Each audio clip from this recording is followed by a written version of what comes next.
United council for education and cultural Bangalore media partner Salar publications എന്നിവയുടെ ആഭിമുഖ്യത്തിൽ കേരളത്തിൽ ആദ്യമായി ഗസൽ ഓഡിഷൻ നടത്തുന്നു. ഡിസംബർ 28-ന് മലപ്പുറം ഗവൺമെന്റ് കോളേജിലാണ് പരിപാടി സംഘടിപ്പിക്കുന്നത്. Rang-e Ghazal all India coordinator Muhammad Shahid, united councillor for education and cultural management trustee Shahida Yusuf, council ട്രസ്റ്റിയും ട്രഷററുമായ ഇക്ബാൽ അഹമ്മദ് ബാഗ്, പ്രശസ്ത ഹിന്ദുസ്ഥാനി സംഗീതജ്ഞനും സൂഫി ഖവാലി ഗായകനുമായ ഉസ്താദ് അഷ്റഫ് ഹൈദ്രസ്, സ്ഥലം MLA P ഉബൈദുള്ള തുടങ്ങിയവർ പരിപാടിയിൽ പങ്കെടുക്കും. 13 വയസ്സു മുതൽ 21 വയസ്സ് വരെ, 21 മുതൽ 40 വരെ, 40-ന് മുകളിൽ എന്നിങ്ങനെ 3 വിഭാഗങ്ങളിൽ എല്ലാ പ്രായത്തിലുള്ള ഗായകർക്കും ഗസൽ ഓഡീഷനിൽ പങ്കെടുക്കാം. 1, 2, 3 സ്ഥാനം ലഭിക്കുന്നവർക്ക് യഥാക്രമം 1,50,000, 25,000 രൂപ എന്നിങ്ങനെ സമ്മാനം ലഭിക്കും. കൂടാതെ മുഴുവൻ ഗസൽ ഗായകർക്കും ഉറുദു സാഹിത്യകാരന്മാരിൽ നിന്നും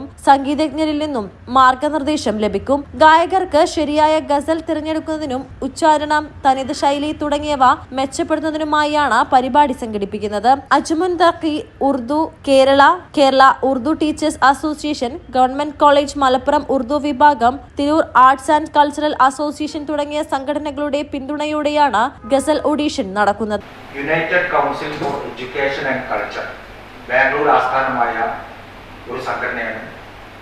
ഉറുദുവിൻ്റെ പ്രചാരണത്തിനും വർഷങ്ങളായി ഇതുപോലെയുള്ള ഗസൽ ഓഡീഷൻ, അതുപോലെ തന്നെ വിവിധങ്ങളായ പരിപാടി നടത്തി ഓൾ ഇന്ത്യ ലെവലിൽ നടത്തിയിരിക്കുന്ന ഒരു സംഘടനയാണ്. മീഡിയ പാർട്ണറായിട്ടുള്ള സാലാർ പബ്ലിക്കേഷൻ ഇവയുടെ സംയുക്ത ആഭിമുഖ്യത്തിലാണ് ഇന്ത്യയിലെ എല്ലാ സംസ്ഥാനങ്ങളിലും ഗസൽ ഓഡീഷൻ, രംഗെ ഗസൽ ഓഡീഷൻ എന്ന പേരിൽ ഈ പരിപാടി നടത്തുന്നത്.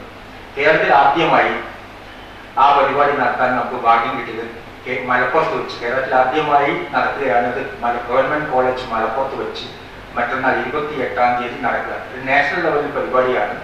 സംഘടനാ സമിതി ഭാരവാഹികളായ ഡോക്ടർ ഷംസുദ്ദീൻ തിരൂർക്കാട്, ഹമീദ് കാരശ്ശേരി, സലാം മലയമ്മ, ഡോക്ടർ ഫൈസൽ മാവുള്ളത്തിൽ, രക്ഷാധികാരി P Moideenkutty master, N Moideenkutty master, doctor PK Aboobacker, M Hussain master, convener TA Abdul Rasheed, MP Abdul Sathar തുടങ്ങിയവർ വാർത്താ സമ്മേളനത്തിൽ പങ്കെടുത്തു.